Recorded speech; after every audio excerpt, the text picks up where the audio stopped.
Hello again, everyone. Welcome to the Rome Floyd Chamber Show.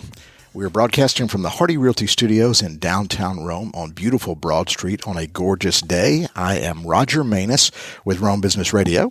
I'm Carly Parker with the Rome Floyd Chamber, and today on our podcast we have Molly Majestic. Hi, Molly. Hello. How are you? I'm good. How are you? First, let's get into the name. Molly Majestic is your real name. Yes, it is. Because it sounds made up. It does. Yeah. But it is awesome. Thank you. Thanks. I like it. I stuck with it. Yeah. So have you been, growing up, did people make fun of it? Or is it, have you just really gotten cool now? People don't make fun of it. They just always look at me and question, is it real? And how do you say it? Well, Majestic. You would be shocked at the pronunciations that I've heard. Well, it's actually a very unique name, and people will never forget it, will they? No. Well, thank you for being here. And you are with the city, and this is a mouthful. You're in charge Community Development Bloc Grants. Yes, sir. Okay, and it's abbreviated a lot, CDBG. Yes. What does that mean? Okay, so I work in the Community Development Department, and that's with the City of Rome, and I'm the Community Development Block Grant, the CDBG coordinator. So that is a grant that we get from HUD. It's an annual allocation that we can spend on certain projects that benefit either certain areas of the city or certain groups of folks within the city, or they achieve a goal that is an emergency or gets rid of something that we call slum and blight. Right. I did a quick little Google around the website. So it tends to be a way to kind of maybe low and moderate income folks need a little help with some housing improvements, things like that. Yes. But helps the city out because of overall look and architecture and things like that, correct? Absolutely. So we have lately we've been getting about $400,000, and we can put it towards per year? Yes, I'm sorry. Okay. Per year. From HUD. And we can put it towards projects that we feel, and with the community's input, that benefit everybody. So even some of the sidewalks here downtown we have replaced because it was something that was necessary for ADA compliance. Oh, yeah. And it was an aesthetic feature. And then we helped replace the DeSoto Theater roof. We helped with the bridge over to the Marriott. And then recently we helped with improvements to the Rebecca Blaylock Center. And then on our calendar for the next several months are improvements to the Floyd Training Center. Okay. And Banny Jones Park. So it's big projects all the way down to little projects of sections of sidewalks or, like you said, roof replacement. We do help with projects for homeowners who may not be able to afford to replace their roof or paint their home. And it might not seem like a big deal, but those are items that can help somebody maintain their home and be able to stay in their home. And we will pay up to $10,000 for somebody's roof repair and up to $5,000 for an exterior paint job. And how do you prioritize projects or the projects that come into you, or how do people apply if it is a homeowner versus one of these city things? Okay. That's probably four questions. It sounds there. like an organization can also apply. Like it doesn't just have to be a homeowner, like the Correct. DeSoto Theater. Correct. Yeah.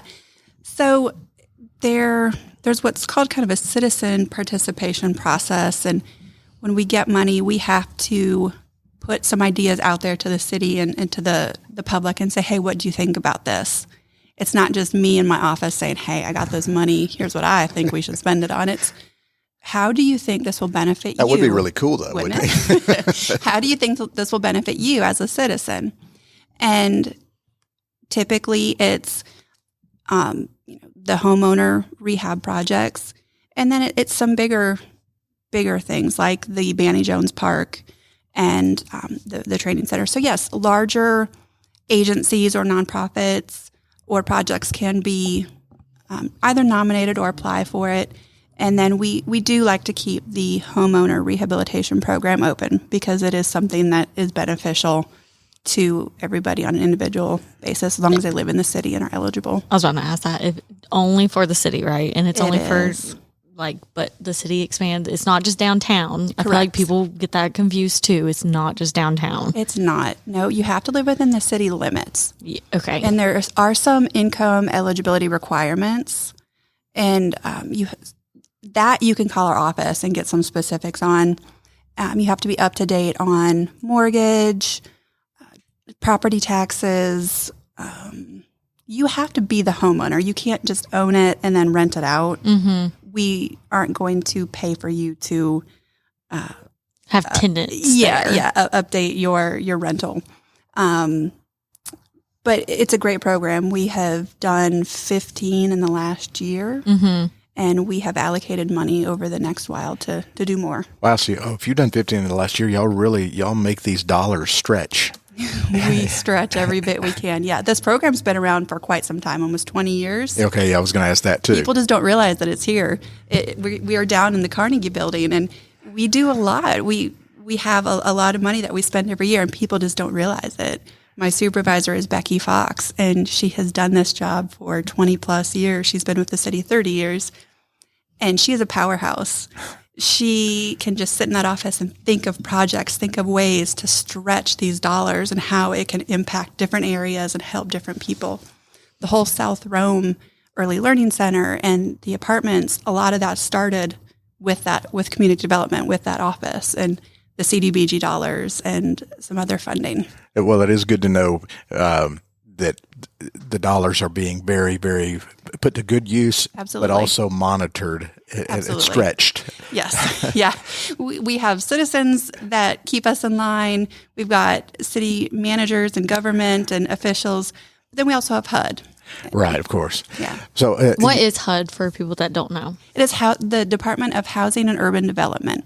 So they are the folks that do public housing, housing choice voucher, which used to be called Section 8. And that's a federal. The HUD is federal. There's a cabinet position in the White House, the head of HUD, right? Yes, I don't know who it is, but don't quiz me. But I believe it's Marsha Fudge, if I'm not mistaken. I was going to correct that. Now we got people Googling.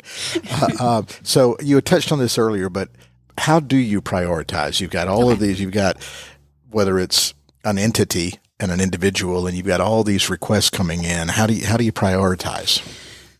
So what we do is every year when we get our allocation, we have to, like I said, put it out to the public and ask them, what are your thoughts? And then...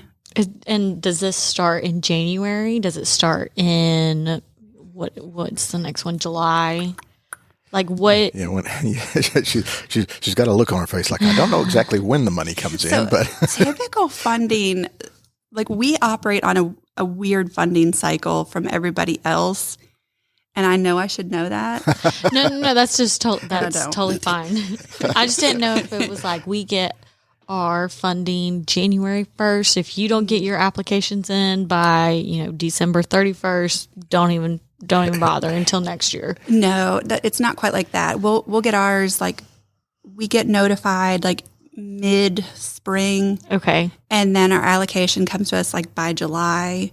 And then it's a weird whole cycle. But to prioritize it, we have to ask opinions and sort of seek out advice as to what maybe some ideas should be that we should spend it on. But then we also, in our heads, know, hey, here's been an ongoing issue, or hey, we know the Rebecca Blaylock Center serves underprivileged children. It's a 100-year-old building. We would love to help. Or the Kelsey Aycock Burrell Center, because that was a project that the CDBG dollars did. Hey, it could use some updating. We can't do it this year, but hey, next year, let's try to do that. So, and is it just aesthetics, or is it you going into the Rebecca Blaylock Center and you like updating the bathrooms, or yes. like it covers a wide range of things? Oh yeah, so they moved all the children out of the one building for the Rebecca Blaylock Center. We redid the roof. We did a whole new bathroom in the back, like did all new children's facilities, and then one for the adults. The floor over the years had just been added on to, and it was all in level. So we took it all the way down to the beams and actually leveled it out, found some issues with things, did plumbing. The windows were historical, so we couldn't replace those, so we did as much as we could with that. Mm-hmm. Did some outside things, so it was huge. And like with the Floyd... Major facelift. Yes, and with the Floyd Training Center, there's only 2 operable windows. All of them were bricked up in the 70s. We will be spending about $500,000 to redo all of that. Like we will be uncovering windows, redoing some flooring, moving some walls, doing all sorts of stuff. Okay. So you're going to be spending that money over time because that's more than your annual allocation. Absolutely, yes. Okay. Yeah, but to go back to the prioritizing thing, we sort of keep an idea in the back of our minds of some projects that are important and that might need some attention, and then say, that might be something for this year. Or along the way, somebody might pop in the office and say, hey, this needs some attention. Like, this is really important. This is going on. And we might be able to move some funding around from, like you were saying, like previous years, or plan it for the next year. And then we sort of come up with our priorities, and then we figure out what we can do, and we get permission from the commissioners. We have a committee that we answer to, and then we get permission from HUD, and then we submit our plan. When you talk about the allocation from HUD, and this may be a HUD question, but how do y'all apply for more and more dollars every year, or how does it work? How does Rome get its allocation? Why can it be more, or? We don't have to apply. We are what's called an entitlement community, okay, and that's based on our population and statistical data. Okay. We've been that for quite a few years, and HUD does their allocations based on a formula. Oh, so it's kind of slotted. You're this size town. Okay. It is. And based on whatever administration is in office and whatever the overall budget is for that year and what goes towards HUD funding, and then what trickles down is what goes into the CDBG pot and then comes down in their formula. Yeah, that's interesting. So you based on market size, yes, and I guess probably income levels and things like that. It's a whole formula, yeah. We're very lucky, though. We do get quite a bit for the size that we are, and because we do such good work and we're good stewards of that money, and we have successfully managed the program for so many years, we don't have issues. We've never had audits. We haven't had findings. We regularly get the money, and we've never had an issue. How long have you been in this role? So I've been here a year and a half. Okay. What's your background? Where you from? Where'd you go to school? That type of stuff. Okay. So originally I'm from Ohio, born and raised. Okay. Lived in Amish country. Oh, did you really? Did. Yes. All my friends are Amish. And so I went to college in Michigan, at Hope College. I was going to say Ohio and Michigan. Don't they have wars over college? Yes. Yeah. Okay. Very much so. Yeah. Okay. Went to school in Michigan, and one day Let me start that over. Go back a little bit. I was what we call a DFACS worker. I'm a certified forensic interviewer. I did that for a few years. And DFACS is the Family and Children Services. Yes. So you would interview families in bad situations. So I interviewed the children and victims of sexual abuse. Yeah. And I was an investigative worker. And you can only do that for so many years. Yeah. But you're certified, so there's in order to interview children about stuff like that, you have to be well trained. Yes, yeah. To get the stories. Yes, your first year you have to undergo over 300 hours of training. Wow. So my first year I underwent about 1,000 hours of training. Wow. I could only do that for so many years, and I got sick of the snow. Yeah. My parents were here. I had family in Alpharetta, and I picked up the phone one day and said, I'm moving. I came here, and then I worked for the Housing Authority for the past almost 13 years. In Rome? Mm-hmm. Okay. Yes. So you just came south and happened to find a job in Rome? Did. There was no other connection to Rome, Georgia, other than it didn't have snow?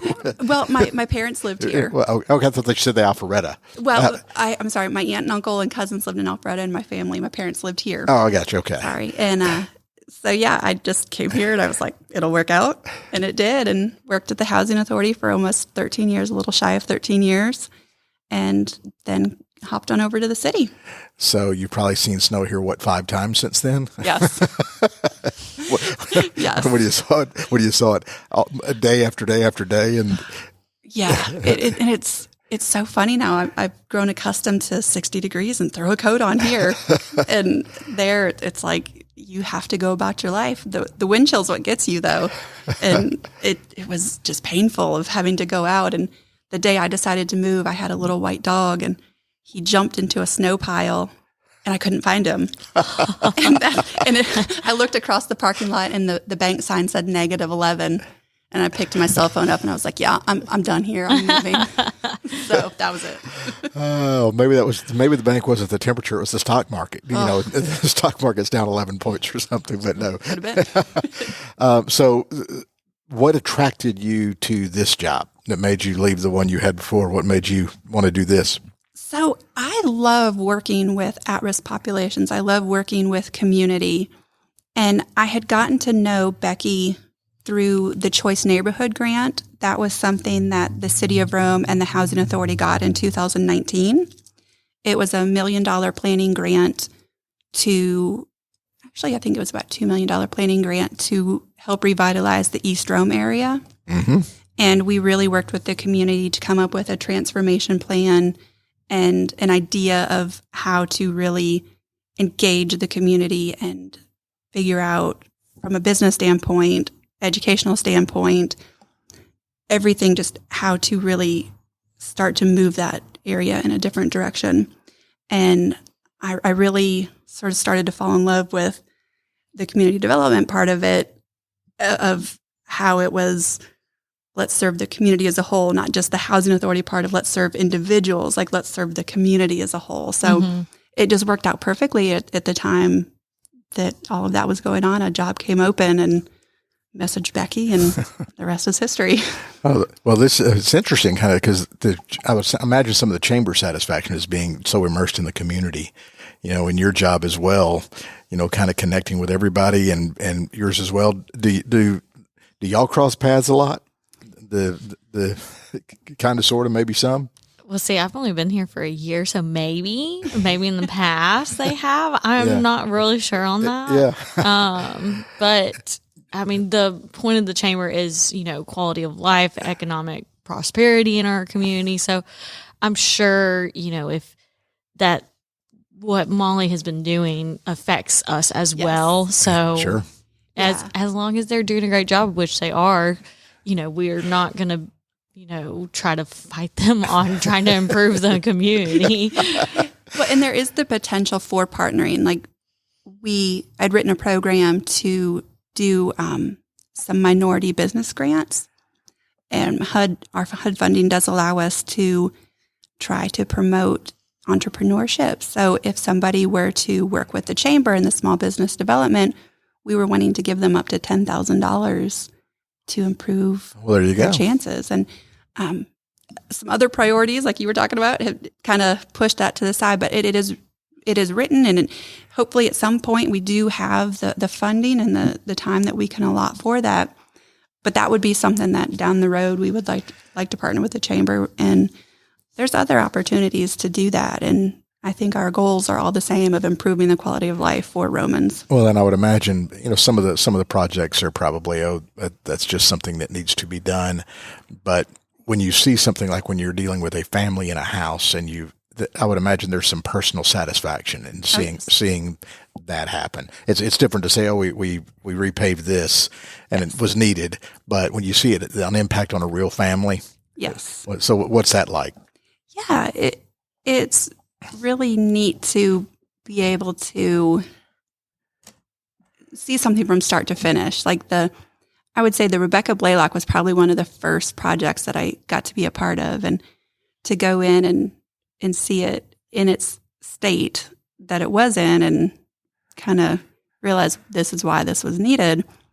And then to go to the open house and see the director's face and how excited she was, and all the time and effort she put into decorating it, and then all the board members who came up and thanked us, and then a week later get a card that's signed by all the kids and all the staff. That was just really cool. a neat thing. And then, the homeowners who call later or see me and just say, wanted to thank you for this. Like, this makes such a difference. I can't believe that you guys helped me with this. I couldn't have afforded this.